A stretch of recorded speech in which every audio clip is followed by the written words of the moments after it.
নতুন মৌসুমে আগের সেই চিরচেনা রূপে ফিরতে শুরু করেছে রিয়াল মাদ্রিদ। লিগে মাত্র একটি ম্যাচ হেরেছে ক্লাবটি। ধারাবাহিকতার সেই আত্মবিশ্বাস কাজে লাগাচ্ছে চ্যাম্পিয়ন্স লিগেও। চ্যাম্পিয়ন্স লিগে নিজেদের ঘরের মাঠ সান্তিয়াগো বার্নাব্যুতে প্রথম 20 মিনিট কোনো কার্যকরী অ্যাটেম্প নিতে পারেনি স্বাগতিকরা। বিপরীতে মাদ্রিদকে কোণঠাসা করে রাখে ইউভেন্টাস। তবে কর্তুয়ার অতিমানবীয় পারফরমেন্সে রক্ষণ অক্ষুণ্ণ রাখে রিয়াল।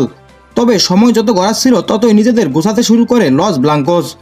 গোলের জন্য মরিয়া হয়ে ওঠে, চালায় একের পর এক আক্রমণ, তবে কাজের কাজ কিছুই করতে পারেনি। তাই গোলশূন্য বিরতিতে যায় দুই দল। দ্বিতীয়ার্ধে দুই দল নিজেদের সামর্থ্য জানান দিতে থাকে, চালায় আক্রমণ পাল্টা আক্রমণ। তবে 57 মিনিটে ম্যাচের ডেডলক ভাঙে। ভিনিসিয়াসের শট পোস্টে লেগে ফিরে আসলে সেই বল থেকে গোল করে দলকে লিড এনে দেন জুড বেলিংহাম, যা এবারের মৌসুমে বেলিংহামের প্রথম গোল। 71 মিনিটে দারুণ এক সুযোগ তৈরি করেন ভিনিসিয়াস, তবে তা কাজে লাগাতে পারেনি কিলিয়ান এমবাপ্পে। এরপর আর কোনো দল গোলের দেখা না পেলে 1-0 গোলে জয় নিয়ে মাঠ ছাড়ে রিয়াল, যার ফলে চ্যাম্পিয়ন্স লিগে 3 ম্যাচে 3 জয়ে 9 পয়েন্ট রিয়ালের। লিমন খান, খেলাবেলা।